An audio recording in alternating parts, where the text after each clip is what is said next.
I can still see it clearly. Sophia standing in the hallway, checking her reflection in the mirror, adjusting the strap of that bright red dress. Her own image smirked back at her, and she barely looked my way before picking up her purse. Then came the words that would blow my entire world apart.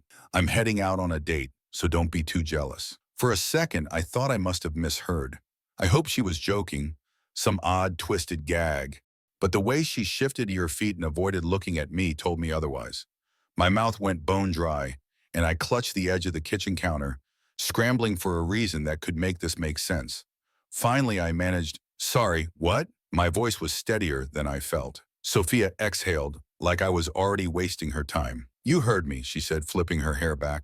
"I've got plans tonight, with someone else." It wasn't just the statement itself, it was the casual way she said it, like it was the most normal thing in the world for her to stand there in a dress I'd bought her, declaring she had a date. That one little word, date, hit me like a punch in the gut. Part of me wanted to scream, to demand answers, but all I could do was stare at the woman I thought I knew, watching that familiar face become someone unrecognizable. I forced a slow breath and asked, "So I guess you expect me to just go along with this?" She gave me that smirk again, the one that used to seem so playful, but now came off cruel. "I expect you to be an adult," she said, as if she were spelling out something obvious. "We've been together forever. Marriage can get boring.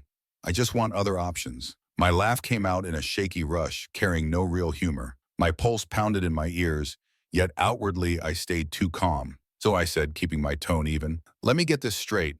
You're just openly seeing someone else? No discussion? No concern about how I feel?" She shrugged, actually shrugged, like this was about returning some unwanted item. "You'd have found out sooner or later," she said. "Why hide it? It's not like I'm leaving." That was the moment something in me clicked. I'd been standing there, hoping for some logical explanation that I'd misunderstood her, but there was no misunderstanding. Sophia had already made up her mind. No apology, no hesitation. Now it was my turn to decide what came next. And somehow I knew that by the end of the night, that smirk of hers wouldn't be so smug. I watched her fuss with the strap of her dress, like she hadn't just blown our marriage wide open with a handful of careless words. A date? She was really going on a date with someone else. My heart thumped in an eerily steady rhythm, my mind sharper than it should have been. I expected anger to slam into me, to rattle the walls, but it didn't. Not yet. Instead, I felt more awake than I had in years. I'd been drifting through life, comfortable and sure. Never the suspicious type, never the guy who scrolled through his wife's phone or doubted her comings and goings. I trusted her with everything. Until now. She sighed, glancing back like she was annoyed I hadn't lost it. "What?" she asked, shifting her purse. "You're acting weird." I nearly laughed, a hollow sound escaping my throat. Instead, I asked, "So how long?" She blinked. "How long what?" I looked straight at her. "How long have you been doing this behind my back?" She rolled her eyes, dismissive, like I was asking if we had milk in the fridge. "Don't be that way," she said, waving a hand. "It's not a big deal. Not a big deal." Those words echoed in my head like they were bouncing off the walls. I gripped the back of a chair and repeated them under my breath. "Not a big deal, huh? You're walking out the door to meet another man, letting him touch you the way I do, and that's nothing?" Her lips parted, and for the briefest moment, she hesitated. I caught a flash of guilt lurking under all that swagger, just enough for me to see it before it vanished. Sophia's flash of guilt disappeared as fast as it came, replaced by that familiar smugness. "I never said it wasn't important," she remarked, her voice smooth. "I'm just saying this is how life goes. People grow, relationships shift, and honestly, you should be grateful I'm being upfront." Grateful. Hearing that word made my jaw clench. She studied me as though I were already part of her past, like she'd moved on from this conversation, and from me long ago. That's when it hit me. She'd been gearing up for this moment. Maybe not these exact words, but the point where she'd finally stop pretending. I took a slow step forward, and she didn't even blink. "You're not the woman I married," I said quietly. Her lips curved into a smirk, almost like she'd been waiting for that line. "Of course not. People change. I've changed. Maybe you should too." She spoke as if I were some random stranger, like I was the one being unreasonable. I forced myself to stay calm. "And what am I supposed to do with this, Sophia?" She raised her eyebrows as though the answer were obvious. "You accept it," she said, checking her watch as if she had somewhere better to be. And maybe she did. She'd made her choice. So had I. I straightened my back, uncurled my fists. "Go," I told her.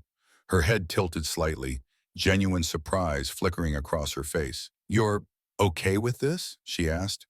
My smile wasn't the kind she was used to. "No, but you've already decided. Now it's my turn." For a split second, she looked nervous.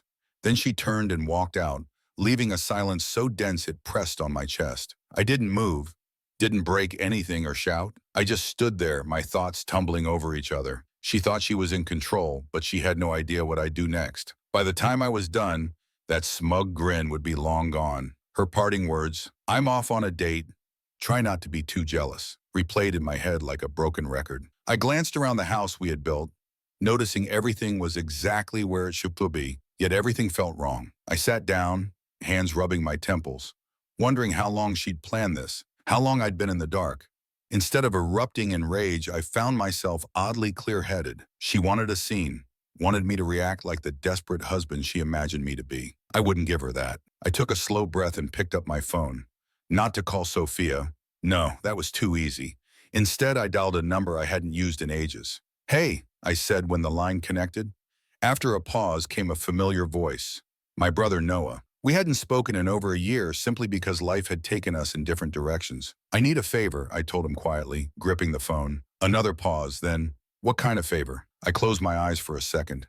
"I just need to get out of here for a while." Noah let out a breath. "You all right?" Hard question. I sure didn't feel all right, but I wasn't about to pour my soul out over the phone. "Not really," I admitted, "but I will be." A beat of silence, then he said, "Come on over." I hung up, grabbed my keys, and stepped outside without locking the door. I genuinely didn't know if I'd be coming back. The drive to Noah's place took longer than I remembered, leaving me with too much time to think. Sophia was never content with ordinary. She always craved more excitement, more adventure, more attention. Maybe I'd convinced myself I could give her all that, but clearly I hadn't. By the time I pulled up to Noah's, I already knew what I had to do. I wasn't chasing her. She could go off and do whatever she wanted. I'd let her, and maybe one day she'd regret it more than I ever would. Noah opened the door in a hoodie and sweats, eyeing me like I'd dropped in from another planet. Nothing in his place had changed. Same old couch, same stack of books, faint smell of coffee. "So," he began, folding his arms. "What's going on?" I dropped onto the couch with a sigh. "Sophia's cheating on me," I said, the words tasting foreign. Noah's expression darkened. "Are you sure?" I gave a hollow laugh. "She told me herself, practically rubbed my nose in it. Dressed up, said she was going on a date. No shame, no hesitation." He whistled under his breath. "That's rough. So what now?" I looked him straight in the eye. "I'm not begging or fighting for her. I'm done." His brow furrowed, but he nodded. "She doesn't deserve otherwise." Exactly. It stung, but not just because she was unfaithful. It was how casually she threw it in my face. She'd wanted to see me crumble, but I wasn't going to give her that. She'd been planning this all along, and I was done playing by her rules. Noah looked puzzled. "What do you mean?" he asked. I rubbed a hand over my face, all the pieces falling into place. "She didn't wake up today and suddenly decide to cheat," I said quietly. "She's been pulling away for months, working late, brushing me off. It wasn't impulsive. It was planned." That thought should have crushed me, but somehow it lit a spark of anger instead. I wasn't just some hapless husband anymore. I was a man who realized his wife had carefully orchestrated his fall, assuming I'd just sit there and take it. Right then, my phone buzzed. Sophia's name flashed across the screen. Noah leaned forward. "You gonna answer?" I hesitated and then opened the message. "Hey, don't wait up. I might be late." I let out a bitter laugh. She still thought she was calling the shots, imagined me pacing at home like a fool, waiting. Noah peeked at my phone. "She's really not hiding anything, is she?" "No," I said, sliding it back into my pocket, "and neither am I. She has no clue what's coming." I didn't sleep that night, not out of heartbreak or rage, but because I was thinking. By sunrise, I knew my next move, something that would make Sophia's scheme look amateur. She held all the power, expecting me to grovel. What she didn't realize was that I was done letting her run this show. The first call I made that morning was to a lawyer, someone Noah had recommended. Within an hour, I was sitting across from a man named Dylan Parker. He radiated confidence. "So," Dylan said, flipping through my paperwork, "your wife's having an affair, and she thinks you'll just wait around?" I shrugged. "Seems like it." He chuckled dryly. "People like that always think they're untouchable, until they're not." I told him everything. Her smug confession, her increasing distance, the lack of any remorse. He listened, then leaned back. "This works in your favor," he said, As long as she thinks you're none the wiser, you can move quietly. Let her keep that false sense of control. I exhaled, knowing tension slip away. For once, I was done playing defense. That evening, I went back home. Strangely, nothing seemed out of place. The smell of her perfume still lingered. A few minutes later, I heard her key in the lock. She waltzed inside, dropping her purse on the counter as if she hadn't just spent a night with someone else. She froze when she spotted me. "Oh," she said, "you're home." I rested against the kitchen island, offering a calm smile. Where else would I be? She sized me up, trying to guess if I'd explode. When I didn't, she gave a small, practiced grin. "The date was nice, thanks for asking." I nodded, pretending to care, then tipped my head toward a stack of documents on the dining table. Her gaze followed, and the moment she saw them, her smirk vanished. "What's this?" she asked, her voice tight. I let the question hang in the air, ready for the next phase of my plan to begin. I let the silence linger, making sure she felt it closing in from all sides. Then, in a calm voice that seemed to catch even me by surprise, I said, "Divorce papers." I gestured at the stack on the table. "Figured I'd spare you the hassle." She opened her mouth, but no words came out. This was not the reaction she'd planned on. She'd been expecting arguments, tears, maybe a desperation that proved I couldn't live without her raw. But I wasn't giving her any of that. "You're serious?" she finally managed, her voice smaller than usual. I nodded once. Completely. Her laugh was thin and humorless. "So that's it? You're just done?" I gave a slight shrug. "Yeah," I said simply. For the first time, genuine unease flickered in her eyes, like someone realizing they just lost a game they assumed was rigged in their favor. I headed for the stairs without another glance. She didn't try to stop me. My footsteps echoed in the house we once shared, a place that still looked the same despite how much had changed between us. I could sense her staring after me, the tension almost suffocating. But I kept going. I had no reason to stay in that conversation 1 second longer. Once I was in our bedroom, I locked the door. Not out of fear, just to make it crystal clear. She'd said enough when she sauntered out in that dress and announced her date. I took a seat on the bed, letting the day's events settle in my mind. Oddly, I felt a strange Noahef. I had made a choice, and she knew it. Downstairs, I heard faint movement. Maybe she was pacing, trying to figure out how to spin this so she'd still come out on top. That used to work for her. She was good at rewriting reality in her favor, but not now. I pulled out my phone and skimmed my messages with Dylan, the lawyer. "Don't let her suspect a thing before it's final," he told me. She still be Noahev, she held the upper hand, but she had no idea how quickly I was pulling it away. A knock rattled the door. I ignored it. Then a second knock, harder this time. Finally, she spoke. "Aiden," my full name, her go-to when she wanted something. "What?" I asked, making no effort to hide my disinterest. A pause. "Can we talk?" I stood, unlocked the door, but didn't open it wide. She took the hint anyway and slipped inside, looking uneasy. Her confidence from earlier was nowhere to be seen. "So you're just ending it?" she asked, folding her arms in a forced show of control. I met her gaze without blinking. "Yeah." She let out a slow breath. "Aiden, this is ridiculous. Ridiculous." That was rich, coming from someone who'd flaunted her affair like it was no big deal. "You think it's ridiculous I'm not begging you to stay?" I asked. "That I'm not falling apart at your feet?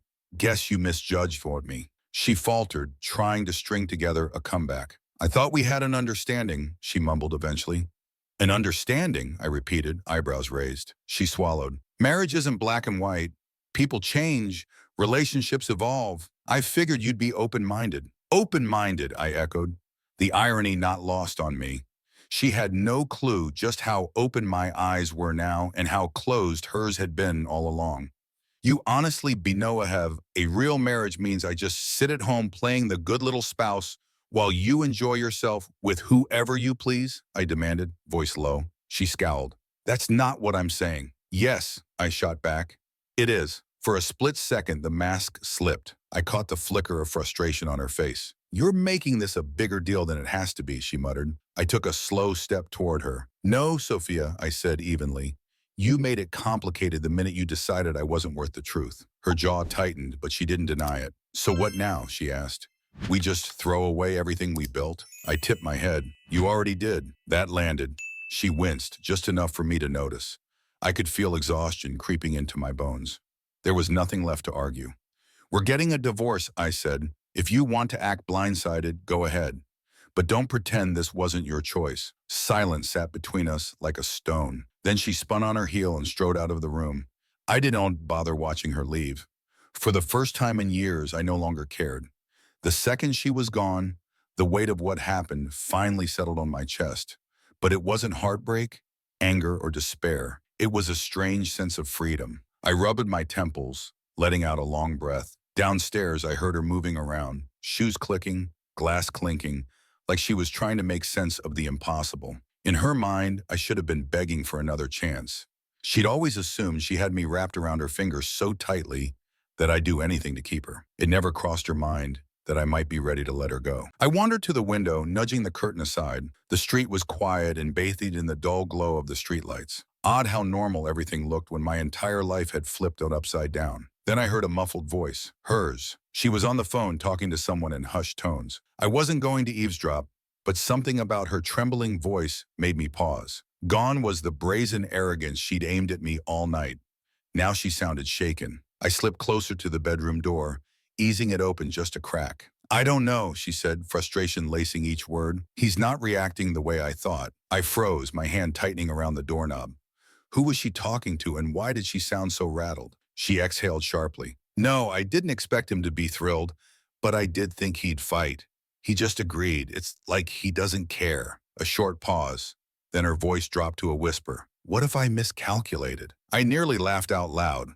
It was the first smart thing she'd said all evening. Another stretch of silence. Then she spoke again, sounding more urgent. "No, he doesn't know. Why would I tell him? That'd mess everything up. I'll handle it. Just stick to the plan." The plan, of course. Nothing Sophia did was spontaneous. She always had her safety nets. She wanted me so wrecked by her confession that I'd walk right into whatever trap she'd set. Too bad for her, I wasn't the pawn she assumed I'd be. I quietly backed away from the door, blood pumping a little faster. This wasn't just about her cheating anymore. It was about control. She'd know ahead she was the only one playing this game. She was wrong. I settled on the bed and picked up my phone. If she had some grand design in mind, I needed to devise one of my own. I'd spent the past few days watching her more closely than she realized, connecting dots she never meant for me to find. There was a pattern long before she announced her date, long before she turned my life upside down. She'd been so certain of how I'd respond, but now she was starting to doubt herself. I saw the way she hovered over her phone, checked it every few minutes, began to speak, then stopped short. Little signs of a woman realizing her perfect setup wasn't so perfect anymore. I stayed utterly calm, and that unsettled her more than any rage or tears could have. She spent 2 days trying to detect a crack in my composure, waiting for the meltdown that never came. Then, on the 4th day, I made my move. While she was out, I finalized every legal detail with Dylan, ensuring the house, our shared assets, and a mountain of evidence were stacked in my favor. By the time I was done, Sophia had walked straight into her own trap. That evening, I sat in the kitchen with a single glass of whiskey. The moment she stepped inside, I saw her confidence waver. I gestured for her to sit, and though her jaw clenched, she did. Her fingers drummed the table, searching my face for signs of weakness. I slid a folder toward her. She opened it, skimming the pages, and I watched confusion give way to anger, then fear. When she finally met my eyes, her usual armor was gone. "So this is how it ends?" she asked, her voice tight. I took a sip of whiskey. "I'm done being the fool in your game, Sophia. You wanted more excitement. Now you have it." She let out a humorless laugh. "It's that easy for you?" I shrugged. "It's not easy, but you made your choice. This is mine." She closed the folder, tapping its edge like she might find a loophole. "You won't even let me explain?" she tried, voice shaking for the first time. I set down my glass. "Explain what? That you expected me to beg? That you assumed I'd never leave? You've already said enough." She hesitated, then whispered, "What if I changed my mind?" My mind flashed to every smug moment she flaunted her affair. Every time she'd come home late, expecting me to bend. "There's no coming back from this," I told her quietly, "and I don't want to treat." Silence settled around us like a heavy fog. Finally, she stood and turned away, the echo of her footsteps trailing through the front door. I released a breath that I hadn't realized I was holding. This space we once called home suddenly felt open, full of possibilities that had nothing to do with her. I drained the last of my whiskey, the warmth spreading through my chest, and felt no anger, only freedom.